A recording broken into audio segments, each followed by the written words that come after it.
Formal UK warning, 7th of April 2020. Boris Johnson.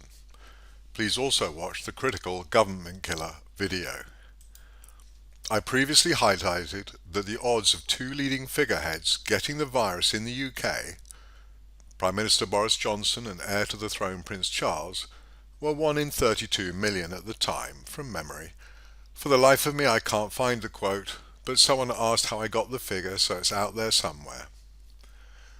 My point was that if anything happened to BJ or Prince Charles, then watch what happened next. Get figureheads out of the way, control the populace, media and military. Classic spook playbook for the C word. With Boris Johnson critically ill, all I can say again is, watch what happens next.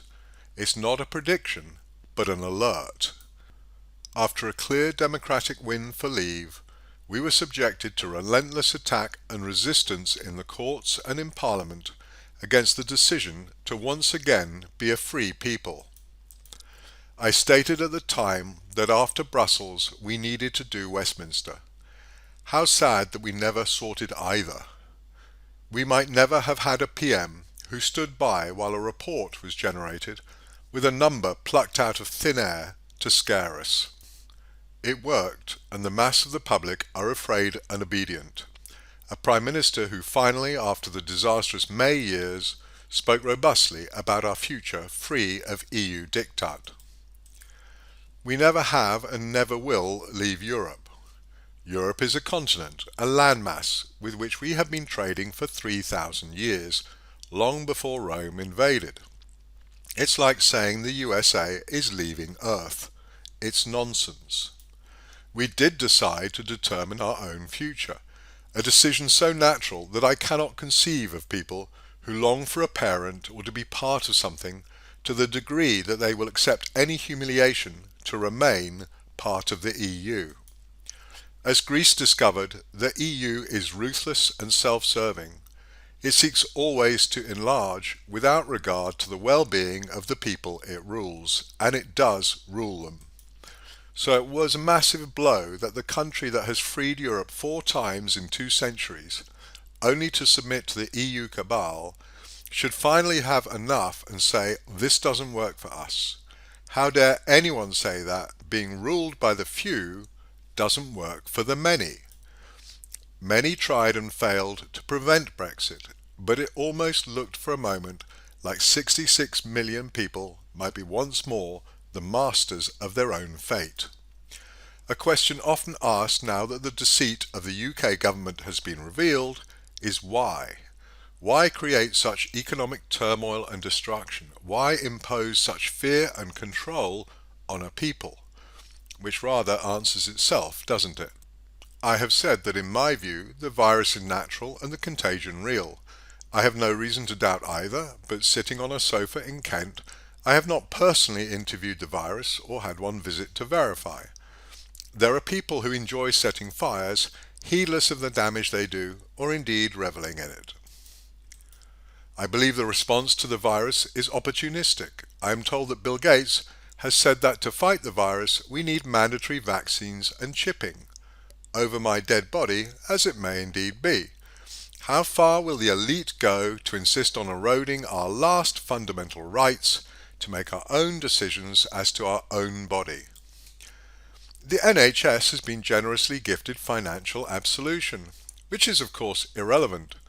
Call it NHS budget or government debt, the same people will have to pay for it.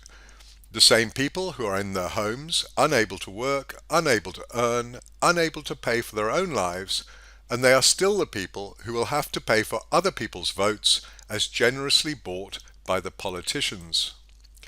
I want a society that's fair.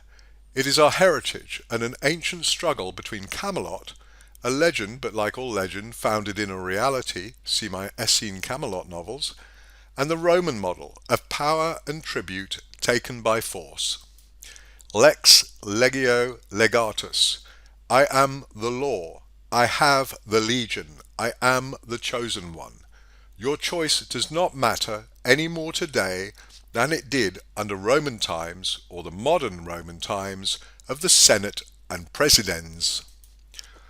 For one brief moment, we reverse the inexorable pressure on people to submit in a world where surveillance and control has reached a point where the cliché of Orwell, no one could be so stupid as to allow that, has become the reality of Orwell. It got introduced anyway. It has considerably irked the EU elite and many of the UK elite. How could we be so stupid as to want to leave Europe, our loving, caring masters? Watch this space. It is opportunistic, but only a fool disregards an opportunity. And the leaders of the EU, the elite who sit in the shadows, or their mouthpieces who grab the headlines, they are not fools. If you hear a message along these lines, remember this warning. In this time of crisis, it is imperative that we stand together, united not just as a people and a nation, but with our fellow Europeans. I have therefore asked the EU to accept the withdrawal of our declaration of Article 50 and am passing an emergency measure in Parliament to ratify that request.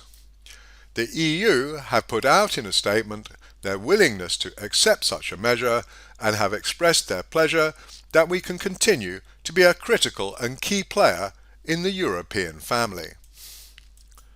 The C word rhymes with loo. I never thought I'd have to even imagine describing such a possibility in Britain. But then I never thought 66 million people would walk meekly into their homes without once considering the absurdity of the government's claims or doing the slightest fact-checking. My only hope at this point, because the allegiance of the public to the memes of the virus is astonishing and disturbing, is boredom. Humans can only be fearful for so long before they simply get bored. For those with the inclination, and we will no doubt do a video, likely our sign-off video when it happens, note the date that lockdown was implemented, pay attention to the curve as we show it, and compare the end result to what we've already shown you. At a projected 133,000 cases, the government will struggle to save more than a few thousand lives. Probably they will save far fewer. They left it too late to impose their will and install their fraudulent lockdown. If we are once more out of our homes, however, accepting and not having the energy to fight a critical decision taken in a crisis, then at least one highly advantageous result will have been achieved by the elite. A people weary of the struggle to have a simple democratic result respected and implemented could see that reversed and eliminated at the stroke of a government pen. I don't believe Boris would have done that. He was shaping up to have grit. The name Churchill was even bandied around. The buffoon turned out to have balls and gravitas. And then he stood as the UK Chief Medical Officer warned us of 530,000 deaths, revised conveniently to a realistic 5,700 deaths, once we'd safely submitted. Some people are more powerful than any Prime Minister or President. That isn't conspiracy theory. That's a simple observation. Who owns the banks that own our nations? The private central banks. Safely out of the way, sadly catching the virus along with the heir to the throne, we are a press conference away from having our democratic choice overruled. It's not a prediction, it's a warning. If you see it happen, the sheep will nod and munch. Remainers will be gleeful. What price democracy when you're sure you're right? And democracy will have been revealed to be the sham that it is. Who knows? Maybe that's the best outcome. I don't know what it would take to wake people up, and I frankly don't think they want to wake up. Most of the people are not ready to be freed. A lot of you will know where that comes from. Thank you for listening or watching. I'm Andrew Mather, a 60-year-old Brit, mathematician, financier, technologist, husband, biker, pilot, healer, whatever. A bunch of stuff. Take care. Feel free to get in touch, andrew@peerlessreads.com or andrew@amather.com. Either should get to me.